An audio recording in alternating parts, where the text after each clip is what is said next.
I want to wish you all a very happy Sukkot. This particular holiday is very special to me and to all Jewish people, besides for the fact that, thank God, I was born 41 years ago on Sukkot. One of the fundamental ideas of this holiday is the concept of Achdut, unity, where all Jews, no matter the background, no matter the level of observance, can come together, united in the Sukkah, and to share the beautiful mitzvah of Sukkot. The Medrash tells us that the Arba Minim, the four species, represents four types of Jews. We have the etrog, the citrus fruit, which has taste and smell. That represents the Jew who puts a lot of focus on Torah learning and doing mitzvot. We then have the lulav, which comes from a date palm tree that has fruit with taste but no smell, representing a Jewish person that puts a lot of attention on Torah but not necessarily mitzvot action. We also have the hadas, the myrtle branch, that has a smell but no taste, representing the Jew that puts a lot of focus on mitzvot but not the Torah. And then finally we have the arava, the willow branch, that has no taste, no smell, representing the Jew that might be lacking in both. But when it comes to this holiday of Sukkot, we don't focus on the level of observance or how religious a person might be. We come together in unity as Jews, celebrating the beauty of our faith. The Lubavitcher Rabbi used to say that labels are for clothing, not for people. When it comes to the essence of who we really are, it does not matter about our particular affiliation or denomination or background. On that level, we are all the same.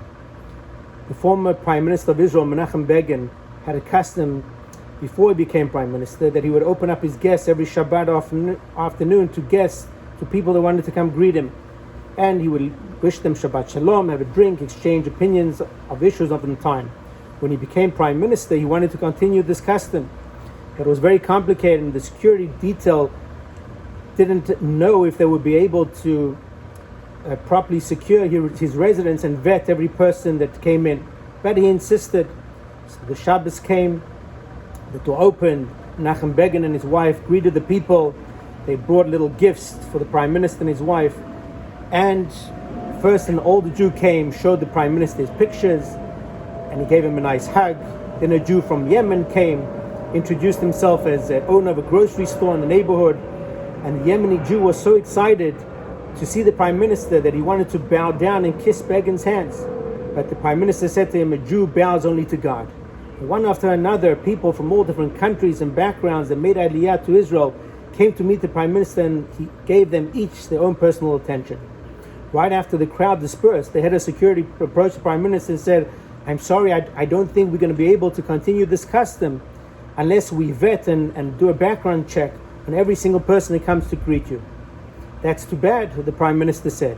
It was so wonderful, such a wonderful opportunity to meet all the people of your country. The entire week of Sukkot is an open house, so to speak, sort of like Menachem Begin's open door policy. On Sukkot, everyone and anyone can walk in, no matter where you come from. No special invitation is needed.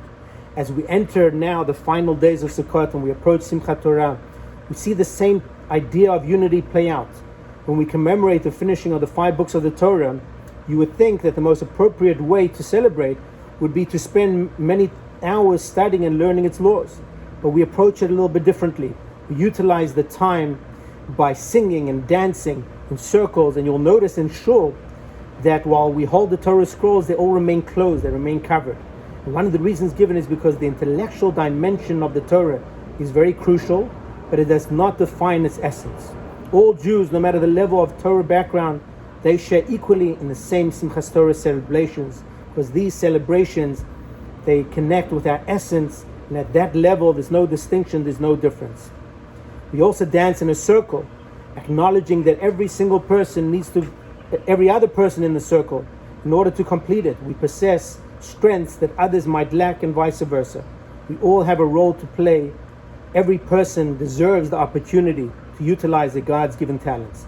So today on my birthday, I would like to take this opportunity to bless you all with a new year filled with true joy, happiness, health, and unity in all your endeavors.